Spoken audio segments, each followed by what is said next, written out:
Welcome everyone. Max Grinnell here with Susan Cook, Ranger here at the Homestead National Monument. She's going to tell us a little bit about the prairie and what we're looking at here as we kind of canvas our way around the grounds. Well, you're looking at 100 acres of tallgrass prairie. There's less than 1% of it left in the country. It's what covered the middle of our country. It's what the pioneers saw when they got here. You see trees now. Most of those trees, only creek areas had trees on them. This row right here is actually planted by Daniel Freeman, who filed this claim in 1863.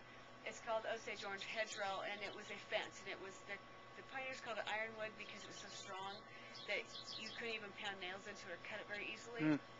But those are his trees yet that we're looking at. But it really gives visitors, when they go walk on the trails out there, it gives you an idea of what these people faced. It's what they saw for miles. And in the fall, it's taller than I am. So you're walking through there, and imagine children playing, getting lost. The Native Americans talked about it, having to stand on the top of their horses to look out to see where things were, to find their landmarks. But it gives you a really great appreciation of what these pioneers came, because their job was to come conquer this land and to plow it, to build homes on it, to start growing crops on it. So it's a huge, it's wonderful now because we know where the trails go, and you really can't get lost. You may, instead of going a half mile, you may end up going 2.5 miles, but you can always, you know where you're going.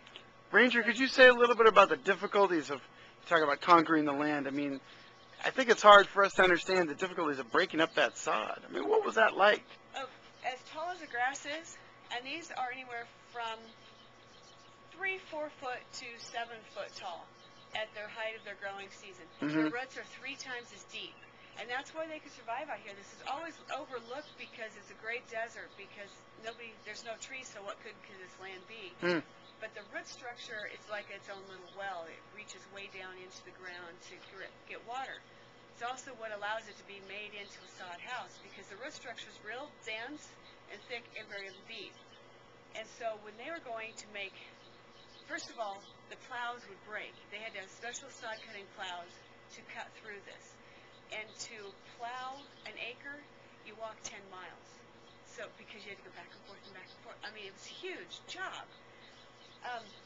But it's also what allowed you to build these sod houses. Nebraska Gold is what it was called, to Nebraska bricks, because you would first basically cut the grasses shorter, and then you would have they're about this tall.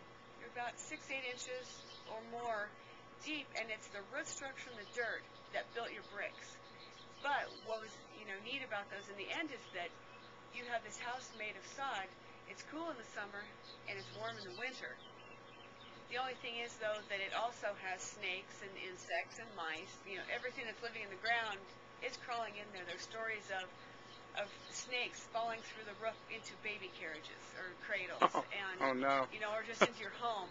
So the pioneers, I mean, they would take the feed sacks, or they'd take canvas or cloth and put them across their ceiling, because if it rained, dirt came through. So it would help catch the insects, the dirt, snakes, anything else that is crawling through there. Wow. And tell us, maybe we'll take a look over here and look a little bit at this prairie. What are the grasses, and what's maybe like some of the mix that we're looking at? Well, this prairie has over 260 different species of plants and flowers. And right now we're just seeing the early growth because it's early spring. But you're going to see big blue stem, which the seed head looks like a turkey foot, and that's one of the taller ones. Indian grass is absolutely gorgeous because the seed head is it looks like big feathers. And there's some wild sumac in here. There's also a lot of thickets of plum thickets, different berries. Your buffalo grass, which is shorter, which many people are now planting it for their lawns because it takes no water, it takes no maintenance, and it only grows about this tall. Sounds pretty good. Yeah, it does. It does. There's switchgrass, there's cordgrass. And the cordgrass was called ripgut because if you put your hand up the blade of grass, there's all these sharp ridges which would cut the stomachs of the cattle. Oof. And so just scratch it up. So that's interesting. That's usually in the lower areas. And when you're looking on a prairie, it has all the hills and the valleys, so you have different plants growing in different areas of it. So, and there's all sorts of flowers. Mm. A lot of different types of flowers. This is great.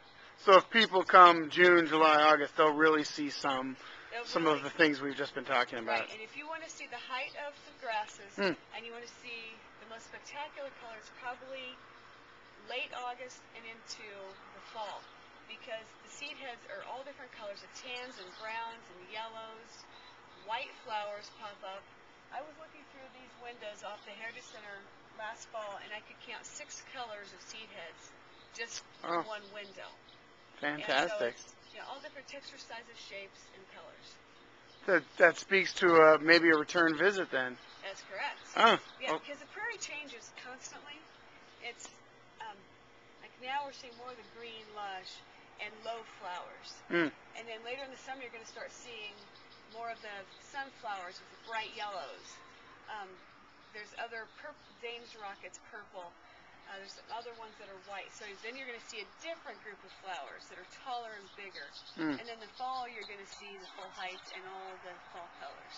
Yeah, it's certainly not a static ecosystem at all. I mean, look Not at all. and you can really, and you can hear it too.